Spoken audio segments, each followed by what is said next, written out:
Para a última semana de agosto están previstas un total de 137 feiras e mercados ambulantes en Galicia. A maioría celébranse nos propios campos da feira, establecidos para ese fin, tanto en vilas como en cidades ou en pequenos núcleos rurais. Nacidas como mercados temporais para facilitar as transaccións comerciais e o intercambio de mercadorías durante a Idade Media, a aparición de establecementos fixos como comercios, tendas e prazas de abastos foi afastándoas das cidades, pero no ámbito rural seguen sendo un punto de venda imprescindible, sobre todo naquelas localidades nas que apenas quedan establecementos comerciais. Cando chega o verán, convértense tamén nun atractivo turístico. As feiras tiñan un dobre obxectivo, atraer tratantes procedentes de diferentes puntos, co fin de que adquirisen a produción local e achegar á localidade as mercadorías que traían os feirantes ambulantes doutras zonas. Algunhas das festas gastronómicas actuais teñen a súa orixe nas feiras, como a da carne de Monte de Ramo.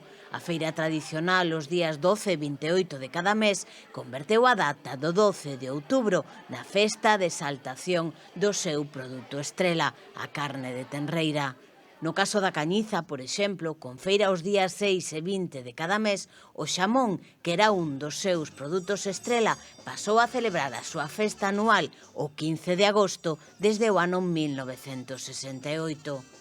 As feiras actuais ofrecen toda unha variedade de produtos, desde roupa, calzado e complementos, ata xoguetes, froitas e verduras e outros produtos de alimentación, plantas, árbores, artesanía.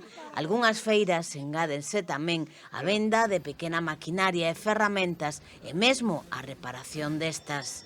A maioría dos feirantes adoita acudir sempre ás mesmas feiras, teñen as súas propias rutas e móvense ao longo de todo o mes, dun lugar a outro, coa súa mercadoría, ofrecendo unha certa garantía de maneira que se algo sae defectuoso ou non cumpre coas expectativas, o substitúen e o comprador pode volver á feira seguinte para facerllo saber.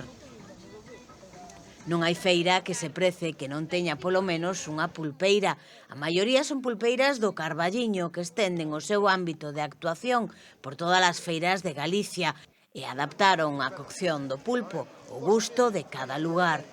Nas feiras de Ourense está no seu punto. Para as da provincia de Lugo, onde prefiren o pulpo triscante, córtase un pouco máis duro. Pola contra, na costa son partidarios dun punto máis brando.